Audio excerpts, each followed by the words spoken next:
Hey folks, Layered Trades here. As requested, I'm going to show you how I mark up my charts using the adaptive range model. And as you can see on the screen right now, I am going to be using the Fibonacci retracement tool. And here are the settings that I use. Please make sure to go ahead and grab a screenshot of this. All right, as you'll notice that we are on the 15-minute time frame. I'm currently in replay mode because I want to make sure that I'm looking at all the data prior to the beginning of the New York session. And I am in California, so we're on Pacific time. So it may be a little bit different for you. And if you're typically used to doing everything in New York, please add 3 hours to anything that you see on here that I describe.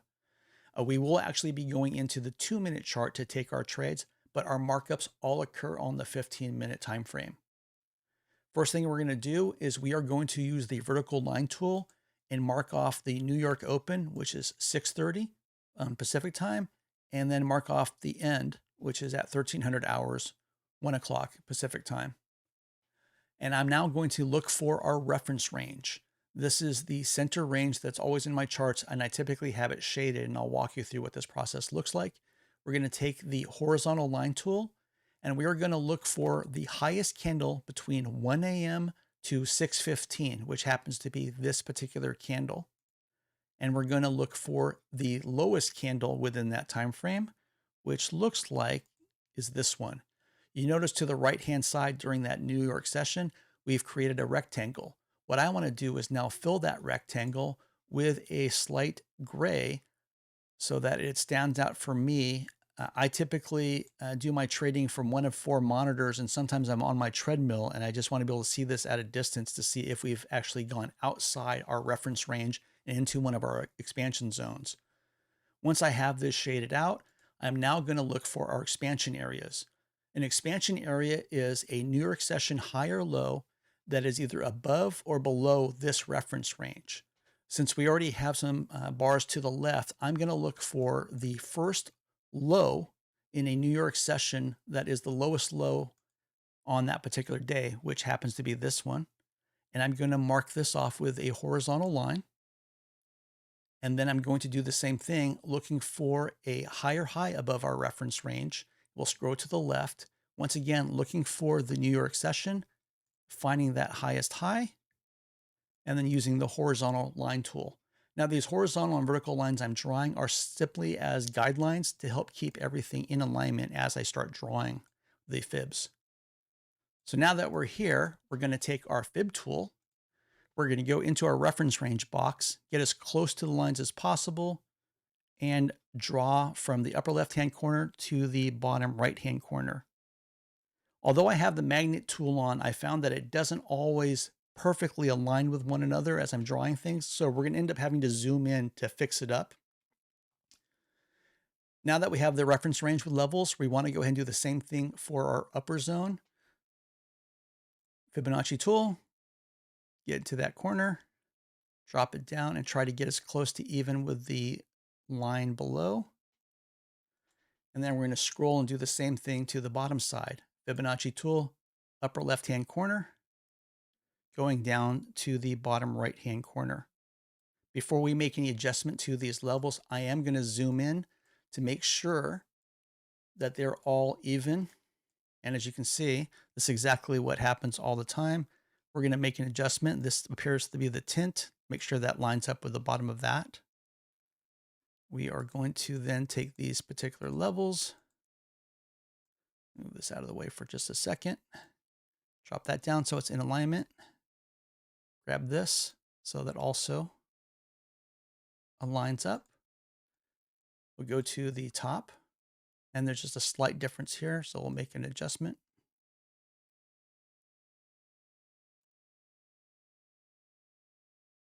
Get that out of the way. Now let me do it here.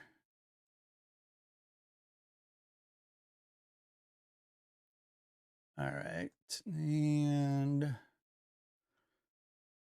these don't have to be perfect, but I'm kind of like a perfectionist, and it annoys me when they're slightly off. And this one, pretty damn close. Last thing I do, I want to go to the very bottom, because if we do have to expand past these ranges later because of sudden news, we do want to make sure these are close as possible to the correct locations. Okay, now that we've verified these, we want to go ahead and clear off all the guidelines. We no longer need them. So let's go ahead and delete these.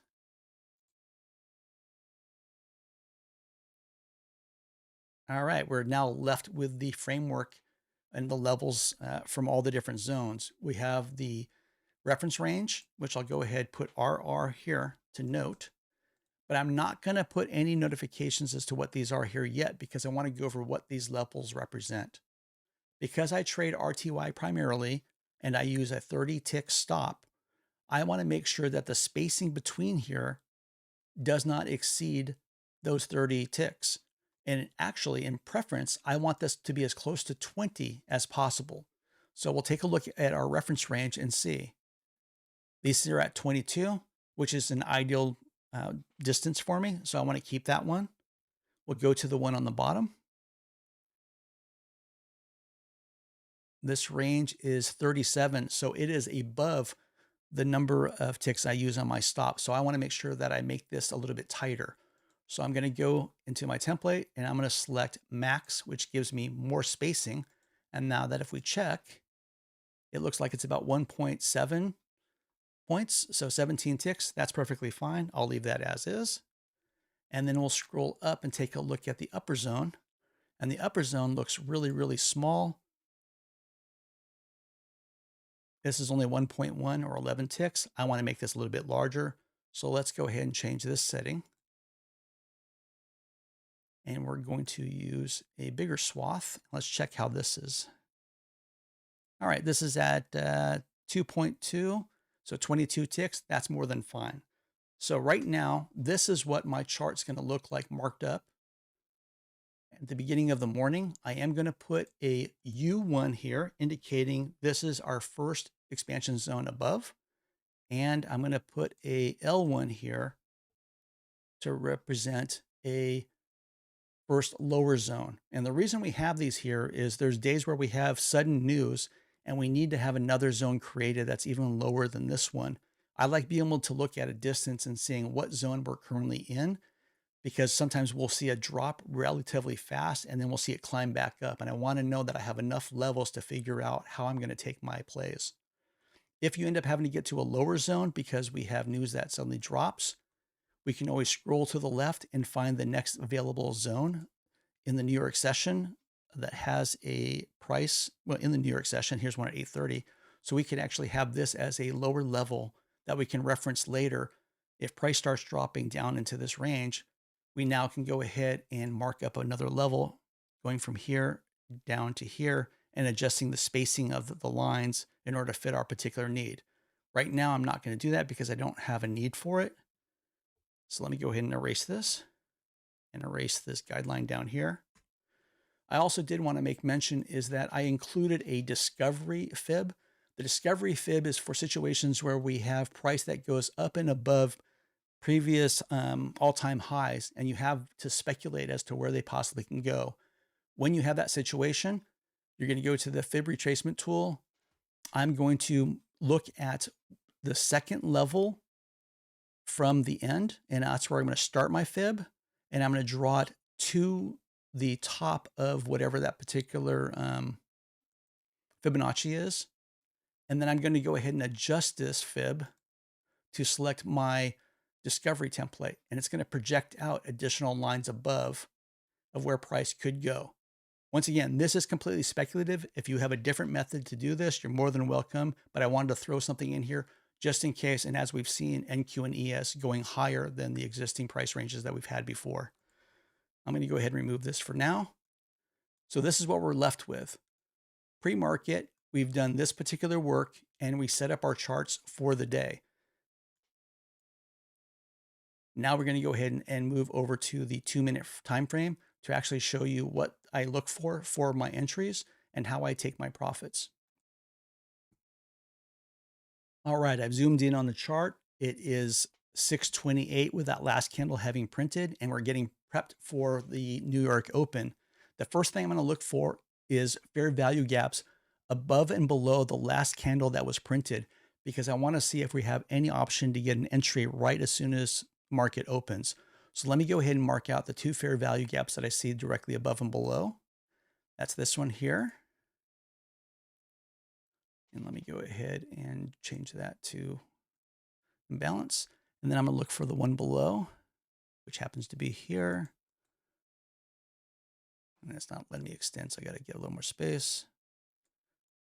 And it's right here. So you notice at 628, price dropped really rapidly, came really close to entering into this fair value gap, and then immediately rejected and started coming back up. If you have a prop firm that allows OCO orders, you can actually set yourself up with 2 entries. I take limit orders directly when price touches the other side of the gap, which is different than how most ICT traders have been taught to trade, which is waiting for candle closure that goes over a gap or under a gap before taking entry. I don't do that with the RTY adaptive range model. I found that I get fantastic entries and I don't have significant losses where the price immediately rejects and goes to my stop loss of 30 ticks. So I'm going to go ahead and set this up for my official 30 tick stop. And then I'm going to look at pricing and exit 2 lines above from my entry. So that's going to be right here. And then I'm going to do the same thing for below. I'm going to look at if price happens to tap the bottom of this fair value gap, I want to target 2 lines below my entry. All right. On this particular day, I did not place a upper trade because I was concentrating on thinking that we've all-time highs on RTY, excuse me, on ES and NQ, that most likely we're going to see some kind of drop or pullback. So that was my expectation. So to the meantime, I'm going to go ahead and remove this one. And this is what my trade looked like, or my preparatory trade for an order coming in here and immediately taking profit at this point. So I'm going to go ahead and advance the candles to show you market open. Price actually popped and went 1 tick away from closing on the edge of the upper side of this gap, which would have triggered a long had I had a long entry in it. But even if you had put an order here, if you had followed the rules of only taking the entry when it touches the opposite side, you would not have gotten in on the long. However, if you were like me, I had my order set for an entry when it broke through this fair value gap down here. And sure enough, price immediately went through it and then pulled back almost to exactly where it entered. So this is what the current state after the first 2-minute candle will advance. We're almost at our take profit. There's a slight pullback. And then here we are. We hit our first take profit and we're out of this position. Now, you can always go ahead and use these to give you multiple levels of exits. I don't, because I know I'm going to get anywhere between 8 and 14 trades per day, and I'm going to win about 80 to 90% of those. I'm okay with that. So right now, we've already done 44 ticks times 5, which is $5 per tick for RTY. That's $220. And if you're copy trading like I do, anywhere between 5 and 10 accounts at a time, it's pretty great income. So now here's the next step. We're going to also be looking, and I probably should have mentioned this before, as this is happening and as I'm drawing, I'm also looking for other fair value gaps where we might see reactions and marking those off. If you're really quick, which I'm not, you could have also possibly seen an opportunity to take a bounce and bring this price back up. There are a couple different entries that I did take on last Friday, which did take advantage of those. I'm not going to demonstrate those here now because I want to make this as simple as possible. I want you to just take the breaks of an FVG, basically inverting that FVG, and then taking it 2 lines down and taking your profit. If you do that, you'll be taking about 44 to 47 ticks at a time, and they add up really, really fast. And I'm going to show you what I mean. We're going to go ahead and advance this a couple more minutes.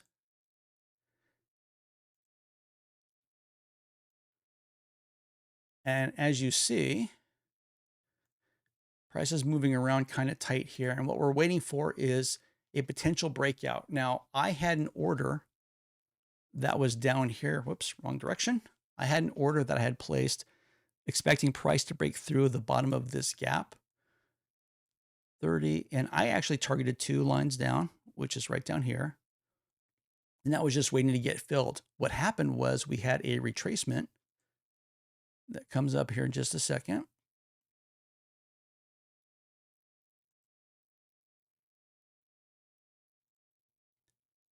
And leaves a gap. When that gap got created, I took my entry and moved it up to the bottom of that gap.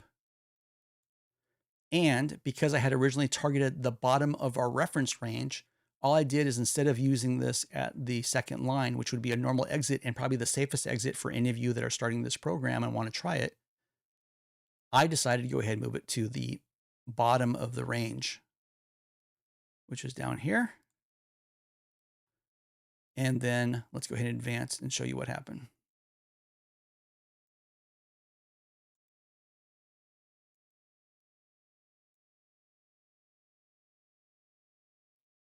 All right, we are at 7:16. So we've been in 2 trades inside of 46 minutes, and we've made 70 ticks on this one, 44 ticks on the other, for a total of 114 ticks. Times $5, that's $570, times the number of accounts you happen to trade. Now, when I was doing this and trying to record this earlier, I was kind of laughing to myself because I realized, oh, let me go ahead and show you what I missed out on that I didn't even notice when I was in the actual trades earlier on Friday. Number one, I did take a secondary trade when price came back up. Let me go ahead and clone that. So price came down here. I exited my position. It came back up here. And one of the systems I use is if there was a fair value gap that was used one time and a candle has not closed by itself, a single candle closed all the way through, I consider it still active and playable. Price came up and immediately rejected and came back down. I put an order in on that drop and it was able to take another 40. I think mine came out to 45 ticks when I actually traded. So I had a little bit of slippage, but it was in my favor. So I had 2 in a row. Price came back down, came back up, and I did take this trade. But now if you take a look at this, what happened the third time? Price came down into this fair value gap, failed to close below it, immediately retraced and retraced at the same exact area. So I took 70 ticks. My recommendation to you is if you end up pulling back and taking this trade, you take it at the second line, which would still give you 49 ticks or so. But here's where I was aggravated when I was doing this recording. I should have taken this entry, much like I did with the second one, at that failure to close above the fair value gap and take it all the way down to where I had originally wanted to take it, which was down at the bottom of the reference range. Had I done so, this would have been 112 ticks. So let's assume that you've taken all 3 of these trades. It currently is 7:14 in the morning. You've been trading for an, 44 minutes. You have 112 plus 44 plus 44. I can't do math with a calculator, apparently. 112 plus 44 plus 44 for a total of 200 ticks. 200 ticks times $5 is $1,000. Times 5 accounts is $5,000. It really is this simple. Because you're looking at just getting 2 levels in taking your profit, you end up running to a situation where you're not trying to hold on for dear life, hoping that you're going to get as much profit as possible, knowing the fact that you're going to get multiple opportunities to take trades. And if you had taken a look at my trades that on this particular day, I believe I had 14 or 16 trades total in the entire day. And I think I only lost 3, and it was over $2,000 in take. Now I'm only using $150 risk. I play 50K accounts. And even when they go to PA, I still stay with the same sizing because it's comfortable. What happens is even if you go to a larger size account, you sometimes get frenetic, just this stressful feeling as you're playing higher levels of contracts and you're starting to see bigger swings in your account, both positive and negative. And it adds a layer of stress. And if you're not good with stress, and I definitely am not, I like being able to have some kind of controls in place that kind of minimize that stress. And having fixed take profits does that for me. Do I get upset when I see a run that goes 150 points? Yes. But cumulatively, I'm making $1,000 to $3,000 a day using this system, and it adds up. At the end of the week, when you're up $13,000 to $15,000, you're not going to care. Now, I'm not going to say that everybody's going to do this, and there are going to be days where this just simply doesn't work because price is trending in one particular direction. But for me, with RTY, with YM, and with MGC, I'm finding great success with it, and I'm hoping that you guys will too. If you have any questions, go ahead and reach out to me. This is the first video I've ever produced, so hopefully this works out and that you like it and you understand it. But please ask me questions. I will go ahead and give you as much information as I can. I'll put a PDF together if you guys need to, but otherwise, just let me know what you want to know and I'll walk through it with you. Thanks a lot, everybody.